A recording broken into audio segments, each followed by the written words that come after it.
Regnum Christi Daily Meditations, helping you encounter Christ in your daily life. The Blessing of Mission.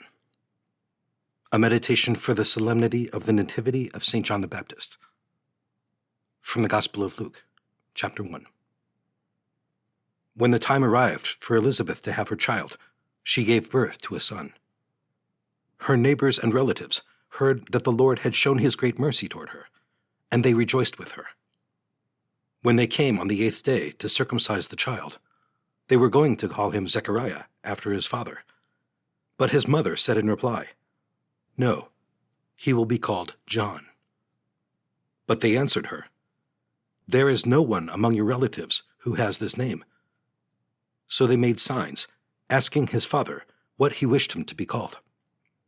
He asked for a tablet and wrote, "John is his name." And all were amazed. Immediately his mouth was opened, his tongue freed, and he spoke, blessing God. Then fear came upon all their neighbors, and all these matters were discussed throughout the hill country of Judea.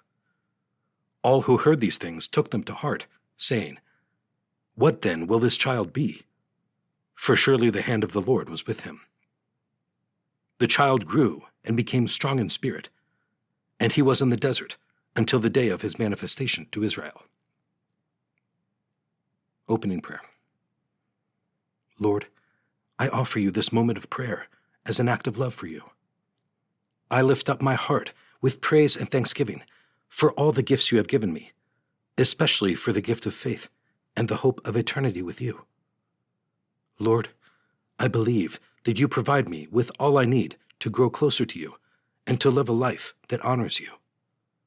I ask for the grace to be able to recall all that you have done in my life to draw me closer to you, so that I can thank you and grow in my trust of your faithful presence in my life.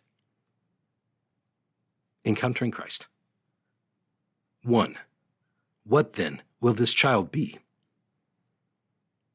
Other than the birthdays of Jesus and Mary, the only birthday celebrated during the liturgical year is John the Baptist's, and it is not only celebrated, it is a solemnity.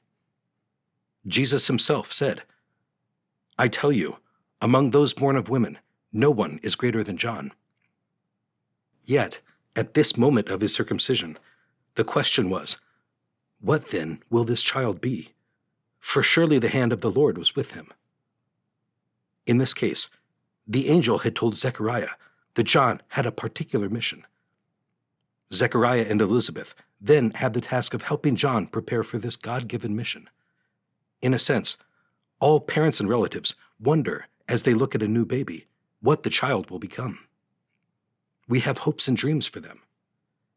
As parents or godparents and grandparents, we are called to help them realize their personal vocation, their God-given mission.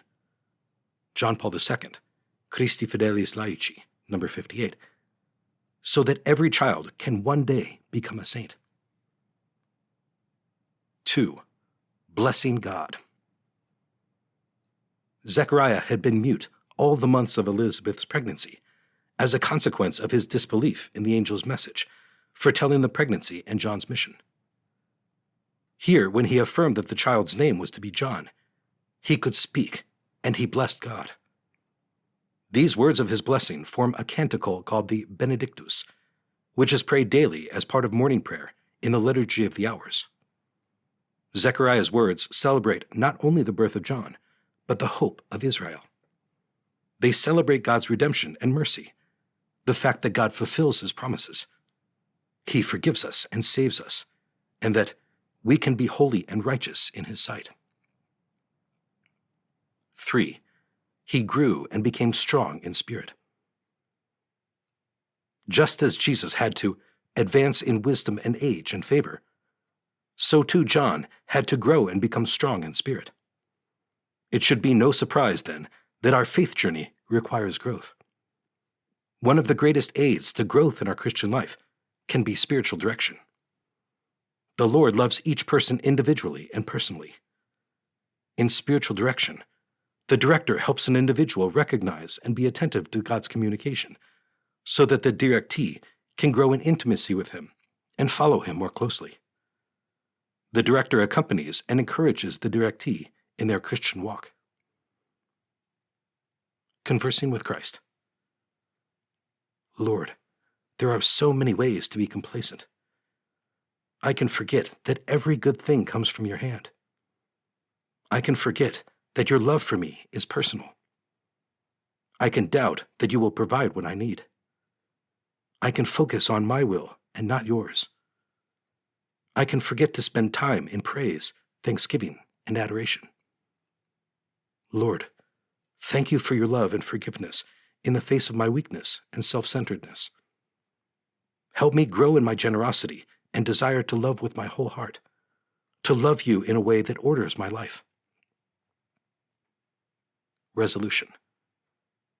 Lord, today by your grace, I will pray the words of Zechariah's canticle in Luke chapter 1, verses 67 to 79, and share with someone one way that the Lord has acted in my life. Visit our website at regnumchristi.com